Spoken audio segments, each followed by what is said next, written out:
There is a word that is searched for approximately 4 billion times a year. That word is sex. Over 50% of the searches for the word sex on Google.com are from teens between the ages of 15 and 21. We're faced with sex every day. Our friends, right? We hear the term friends with benefits. Movies, you can't sit through a movie these days without watching a couple of people making out or a sex scene to cover your kids' eyes all the times, right? Magazines, it's all over the place. But I want to introduce you to a term that we need to start talking about a little bit more. Abstinence until marriage. What is abstinence? Well, the definition of abstinence is the fact or practice of restraining oneself from indulging in something. And that something we need to start restraining ourselves from is sex. Is sex a good thing or a bad thing? Well, it could be both. So today I'd like to tell you why we should abstain. Let's take a look at these pictures here. We have boxing gloves, right? We see boxers use them to protect their hands and also the other individual they're fighting. Helmet for football to protect your brain. You have a shield to protect yourself during war. Mask, infection, or a doctor before he goes into surgery, right? He's going to put on some gloves to protect himself or to protect the patient. All forms of protection. So I have a question for you. If safe sex is so safe, then why do we need protection? A lot of times we think about condoms as protection. Well, guess what? Your genitals are not the only thing that need protection. Your mind needs protection, or needs protection. Here's something very interesting that maybe a lot of us don't know. Norepinephrine. Norepinephrine, it's a memory chemical. In a very emotional situation, it releases into your brain, and it paper clips that event in your life. Years down the road, pops right back up in there, okay? Well, sex does that to us. You have sex, it's very emotional. You can't separate your mind from it. Years down the line, that experience is going to come up again. That individual you had sex with could be long gone, right? Could have been when you were in your teens. Now you're married. You're about to have sex with your husband. All those thoughts start coming back, right? So why abstain? To protect your mind.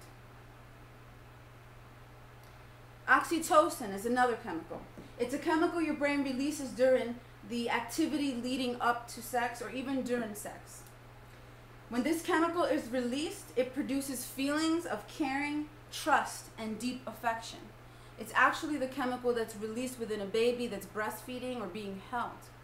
Touch, from a welcome touch that you're enjoying, actually releases this chemical. And if you ever had a boyfriend or a girlfriend, or you're married and all of a sudden they come up to you and they start rubbing your shoulders, you start feeling good, right? You get a connection with that individual. So why abstain from sex? Because you want to protect yourself from creating these bonds that will one day break at a very young age. They say actually at a very young age, if you start dating, the chances of you staying with that individual when you're ready to get married are lower. So you want to wait and abstain from having sex until you wait until marriage so that you can enjoy it and have the best of it. Emotional trauma happens during a breakup. If you've ever broken up before, feelings are hurt, things are said, but that's not all. During your relationship, if you had sexual relations, you know, that tearing apart of two individuals that were so connected is going to stay with us. So we want to protect ourselves from that emotional trauma. Statistics show that females that have had sex before the age of 20 are 300 times more likely to think about suicide. Males, 700 times more likely. So we want to protect our minds from those thoughts that are paper clipped forever, those defense mechanisms as we grow older and then we want to enjoy our lives. We don't want those thoughts paper clipped to our minds. We also need to protect our bodies. I know if you've ever heard of the term STD or the acronym, it stands for sexually transmitted disease. We don't think about that when we're having sex.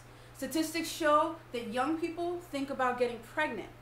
That's what's on their minds. Oh no, I don't want to get pregnant. You need to use a condom, or that's the worst thing they think about. But that's not the fact. 50 years ago, there were two well-known sexually transmitted diseases, syphilis and gonorrhea. They were actually curable with a shot. That's it. Now, there are 25 major sexually transmitted diseases. These are the top 6. And these are some scary statistics. There are 2.8 million new cases of chlamydia a year. 1 million new cases of genital herpes. 3 million get crabs. It's actually pelvic lice. This is a toughie. But 7 million get trichomoniasis. HIV, 46,000 new cases a year. And those are only individuals that are going to get tested for these things or that have symptoms. HPV, 6 million. HPV actually causes cancer. And many of these sexually transmitted diseases stay dormant in your body for 10 to 12 years. So you could have your first encounter and say, oh, see, that STD stuff, it's not true. But guess what? Have sex at age 13 when you're ready to get married at age 23, 24, 25, 30. Maybe now you're going to start getting those symptoms. So you want to protect yourself from that. And that's another great reason to abstain. In the 1960s, 1 in 60 people that were sexually active received or had been tested and had an STD. In the 1980s, 1 in 40 were found to have STDs.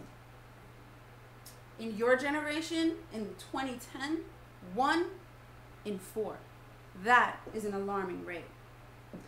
The truth is, these days people are so emotionally needy, they are blinded from the consequences of sex. There's no cure for 19 out of the 25 sexually transmitted diseases. So why wait till you're married to have sex? I think those are a few good reasons. So you say, but Christina, how? How do I not have sex? If you're already sexually active, it can be hard to change that culture. Well, these are a few tips. You have to make a choice, okay? Every decision you make starts with a choice. Choose to change that behavior. Find friends with the same commitment to abstain. Don't go at it alone. Hold each other accountable. Flee, run away. Our hormones are very strong, okay?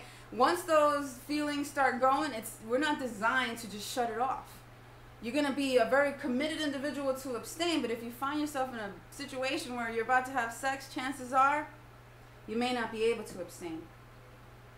Take stock of the situations you find yourself in that lead up to sex and avoid them. Set realistic standards, okay? When is too much too much? Can you hold the hand of the person that you're dating? Can you kiss them? Set realistic boundaries.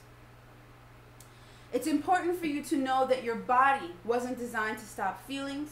It's natural to respond sexually to someone you are attracted to. So be cognizant of that when you're developing that relationship. Practice assertiveness. You need to be aware of what's going on and stop it before it gets too late. Make sure your values are known up front with those you're hanging out with or close to. And make sure they respect those values. Don't get involved with someone that doesn't share your moral values. Bad company corrupts good character. Mastering the art of self-control is self-discipline and delayed gratification for a greater reward in the future. Plan your dates. If you have a plan, you won't find yourself trying to find something to do, right? Avoid alcohol and drugs. If you're not of your right mind, you may end up doing things you're going to regret.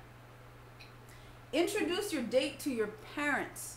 Once they know your mom and dad, make sure your dad's a toughie, they're less likely to disrespect you. Limit your amount of physical contact. Respect yourself and value yourself. And don't light a fire. You're not always the victim. Sometimes you're the cause of that fire. So abstinence protects us from STDs. Abstinence keeps us healthy. And I just want to give you a few comeback lines in the event you find yourself in a tough situation. I'm going to first tell you the line and then the reality, in your reality, in terms of wanting to abstain. If they say to you, everyone is doing it, then you say, then it shouldn't be too hard to find someone else. Let me make a man out of you. You can just say, my dog can have sex. That doesn't make him a man. You don't need a marriage certificate. It's just a piece of paper. Well, if you think it's just a piece of paper before marriage, then you probably think it's just a piece of paper after marriage. I feel sorry for you. We need to see if we're compatible. Any penis goes into a vagina. Physical compatibility is not an issue. The question is, are we compatible relationally? No one wants to marry an inexperienced girl or inexperienced guy. Well then, I guess I will be the exception. You don't know what you're missing. Then I guess that makes both of us. If he says or she says to you, I can't help myself, then all you need to say back is, well, if you can't help yourself now, then you won't be able to help yourself when we're married. So I wouldn't marry someone like you. I feel sorry for you. You're a wimp. Abstain until marriage. Why? You will be happier. You will maintain dignity. Your marriage will be stronger. And you will be physically healthier. I hope today, as you walk out, you'll think a little bit more about abstaining. And thank you for coming.